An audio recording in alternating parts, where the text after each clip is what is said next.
Hello, welcome back to my YouTube channel. In today's video, we're going to be looking at the converse of the Pythagorean theorem. So we know that for the Pythagorean theorem, it is used to find the lengths of the sides of a triangle. However, the converse of the Pythagorean theorem is used to find out if the sides that are given to us actually make a triangle. Let's go ahead and get started. So the first thing that we need to decide is if the lengths given to us actually make a triangle. And the way to figure this out is that the sum of the two smaller sides, which are a plus b, are always going to be larger than the third side.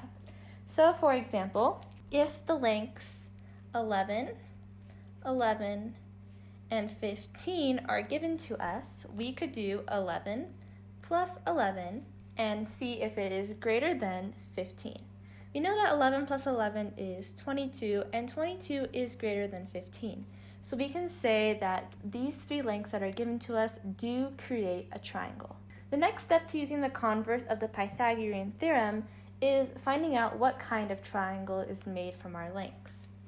So the way we're going to figure this out is we know that c squared equals a squared plus b squared. This is the converse of the Pythagorean theorem. We're going to go ahead and replace these variables with the lengths that are given to us. So we'll place 15 is question mark 11 squared plus 11 squared.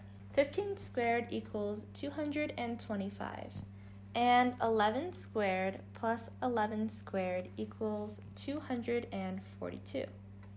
So we can say that 225 is smaller than 242.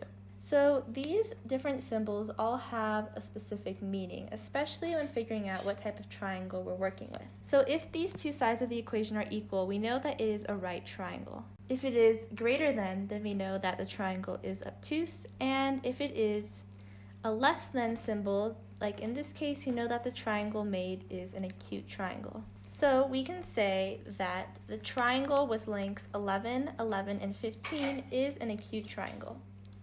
However, if you want to take it one step further, we can also specify if it is equilateral, isosceles, or a scaling triangle. Since we have two legs that are both 11, we know that this is an isosceles triangle. Acute isosceles triangle is our final answer. All right, let's go ahead and use the converse of the Pythagorean theorem to figure out if the lengths given to us make triangles, and if so, what type of triangles they make. So the first one I'm going to give you is 5, 12, and 13. So the first step to figuring out if this is an actual triangle is we need to see if the sum of the two smaller legs are greater than the final leg. So 5 plus 12, is it greater than 13? 5 plus 12 equals 17, and we know that 17 is greater than 13. So yes, these lengths do create a triangle. Next, we need to figure out what kind of triangle it makes. Remember, our equation is c squared equals a squared plus b squared. C squared is 13 squared, and does it equal, or is it greater than, or less than 5 squared plus 12 squared? So 13 squared equals 169, and 5 squared plus 12 squared also equals 169. These two sides of the equation are equal to each other. So because they're equal to each other, we know that this is a right angle. So we have a right triangle, and then if we want to take it a step further, is this triangle equilateral, isosceles, or scaling? And since all three sides have different lengths, we know that this is a right scaling triangle. So we have the lengths that are given to us are 8, 14, and 17. So of course, the first thing we want to do is find out if these lengths actually make a triangle. So let's go ahead and find out. 8 plus 14. Is it greater than 17? We know that 8 plus 14 equals 22, and 22 is definitely greater than 17, so yes, these lengths do make a triangle.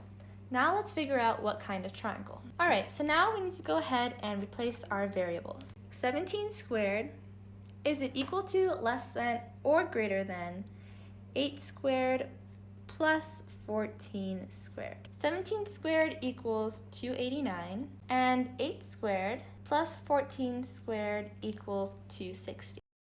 So since 289 is greater than 260, we can say that this is an obtuse triangle. If you also want to get a little extra fancy, let's figure out what is the second adjective which describes this triangle. Is it equilateral, isosceles, or scalene? Well, since all of these sides are different, we can say that this triangle is scalene. So this is an obtuse, scalene triangle. All right, now we're going to go ahead and combine our knowledge from the Pythagorean theorem with the converse of the Pythagorean theorem to solve four sides of a triangle. In this problem, we are told that AC equals 13, BC equals 15, and CD equals 12. So what we need to do is we need to find the remaining lengths of AD, DB, and AB. The best thing to do is to split this into two triangles. Let's go ahead and use the triangle which is on the left. So we know that AC equals 13, and we also know that CD equals 12. So using this knowledge, we can use the Pythagorean theorem to find out the length of AD. So we know that AD squared, or we can just say A squared, plus 12 squared is going to equal 13 squared. Now let's go ahead and solve. So 13 squared equals 169, and 12 squared equals 144, and we don't know the length of A squared. So we can go ahead and subtract from both sides. So we're going to be left with A squared equals 25. Take the square root of both of these sides, and we have that A equals 5. So we know that AD over here equals 5. Now let's go ahead and do the right side of the triangle. So we know that CB, or BC, which is told in us in the equation, is 15. So we can go ahead and use the Pythagorean theorem on this side of the triangle as well. So we will have our DB, which we can label as B squared, plus 12 squared is going to equal 15 squared. We know that 15 squared equals 225, 12 squared equals 144, and we don't know what B squared equals. We can go ahead and subtract from both sides, which is going to say over here, B squared equals 225 minus 144, which is 81. We can take the square root of both of these sides, and we'll be left that B equals 9. So DB equals 9. We went ahead and solved for all the missing parts of this triangle. We have AD equals 5, DB equals 9, and AB equals 14. And there we go. We went ahead and we solved the problem. All right, we're gonna go ahead and try one more problem like this. Here we're told that AC equals 13, BC equals the square root of 34, and CD equals 3. Let's go ahead and do the triangle on the left first. So we know that AC equals 13 and CD is going to equal 3. So let's go ahead and find the length of AD. So we can go ahead and just use the variable A for AD. So A squared plus 3 squared is going to equal 13 squared. And this is from the Pythagorean theorem. 13 squared equals 169. 3 squared equals 9. And A squared we do not know. If we go ahead and subtract from both sides, we're going to get that A squared equals 160. Since there isn't a perfect square that's in 160, we're not going to get a whole number as an answer. However, let's go ahead and simplify it to the best of our ability. So we know that we can get the perfect square 16 out of 160 because 16 times 10 equals 160.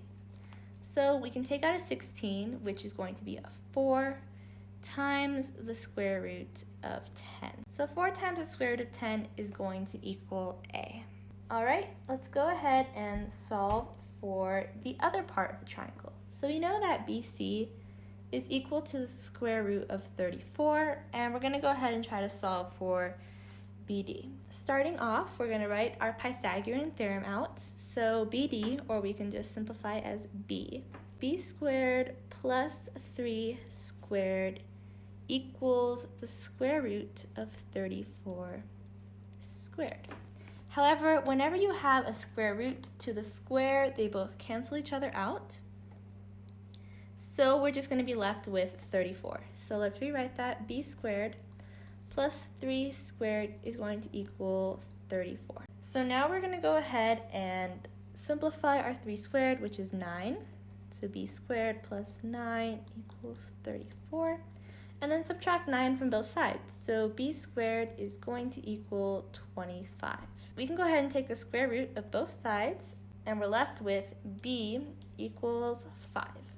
So we can place this right there. Just as a reminder, we have AD equals 4 times the square root of 10.